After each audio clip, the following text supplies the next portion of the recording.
Hello friends, welcome to Anita tasty corner. இன்றைக்கி நம்ம சேனலில் ஒரு சட்னி ரெசிபி பார்க்கலாங்க. ரொம்ப சூப்பராக இருக்கும். அட்டகாசமான சுவையில் சின்ன வெங்காயம் தக்காளி சட்னி எப்படி செய்கிறதுன்னு பார்க்கலாம். இட்லி தோசைக்கும் அல்டிமேட்டாக இருக்குங்க.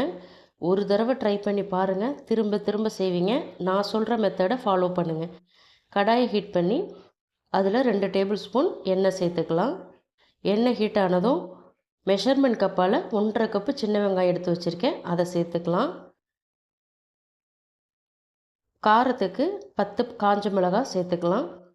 பூண்டு பல் ஒரு 5 பல் பெரிய சைஸில் உரித்து வச்சுருக்கேன், அதை சேர்த்துக்கலாம். சின்ன துண்டு புளி சேர்த்துக்கோங்க. அதிகமாக சேர்க்க வேணாம், ஏன்னா இதில் தக்காளியும் சேர்க்க போகிறோம், அதனால் புளி கம்மியாக சேர்த்துக்கோங்க. இப்போ இதை சேர்த்துட்டு நல்ல கலர் மாதிரி வரணுங்க, நல்ல ப்ரௌன் கலர் ஆகணும், அதனால் நல்லா வதக்குங்க. இப்போ பார்த்தீங்கன்னா தெரியும், நல்லா டார்க் ப்ரௌன் ஆகிடுச்சி. இந்த அளவுக்கு இதை வறுத்து வதக்கி எடுத்துக்கணுங்க. இந்த அளவுக்கு நீங்கள் வதக்கினா தான் இந்த சட்னி வந்து ரொம்ப டேஸ்ட்டாக இருக்கும்.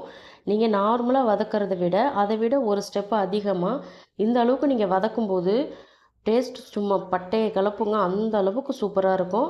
அதே கப்பால் இப்போ தக்காளி 1.5 கப்பு சேர்த்துக்கலாம். நறுக்கின தக்காளி 1.5 கப்பு சேர்த்துட்டு இந்த தக்காளியை ஒரு 3லேருந்து 4 நிமிஷத்துக்கு நல்லா வதக்கி விடுங்க. இப்போ பார்த்தீங்கன்னா தெரியும், தக்காளி நல்லா மசிஞ்சு வெந்து வந்திருக்கு. இந்த அளவுக்கு இதை வதங்கணுங்க, பச்சை வாசனையெல்லாம் போயிருக்கணும். அப்போ தான் இந்த சட்னி ரொம்ப சூப்பராக இருக்கும். இப்போ இது நல்லா ஆற வச்சிடலாம்.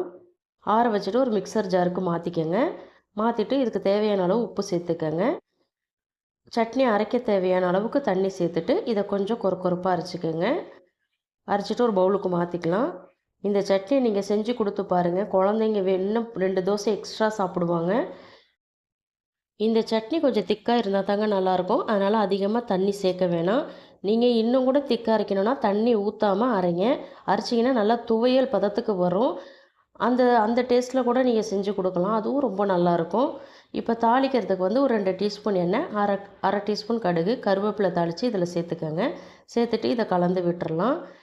இப்போ நீங்கள் குழந்தைங்களுக்கு தோசையிலேயே இட்லியிலேயே வச்சு நீங்கள் கொடுக்கும்போது அதோடு கொஞ்சமாக நல்லெண்ணெய் சேர்த்து கொடுத்தீங்கன்னா குழந்தைங்க ரொம்ப விரும்பி சாப்பிடுவாங்கங்க. அவ்வளோ சூப்பராக இருக்கும் இந்த சட்னி. செஞ்சு பாருங்கள், உங்கள் வீட்டில் ட்ரை பண்ணி பார்த்துட்டு எப்படி இருந்துச்சுன்னு எனக்கு சொல்லுங்கள். இந்த வீடியோ பிடிச்சிருந்தா உங்கள் ஃபேமிலி மெம்பர்ஸ், ஃப்ரெண்ட்ஸ் எல்லாருக்குமே ஷேர் பண்ணி விடுங்க. நம்ம சேனலை இது வரைக்கும் சப்ஸ்கிரைப் பண்ணாமல் பார்க்குறீங்கன்னா மறக்காமல் சப்ஸ்கிரைப் பண்ணுங்கள். இது போல் நிறைய ரெசிபிஸ் நம்ம சேனலில் அப்லோட் பண்ணியிருக்கோங்க, போய் செக் பண்ணி பாருங்கள். நாளைக்கு ஒரு புதிய வீடியோவில் சந்திக்கலாம். Bye friends, thank you.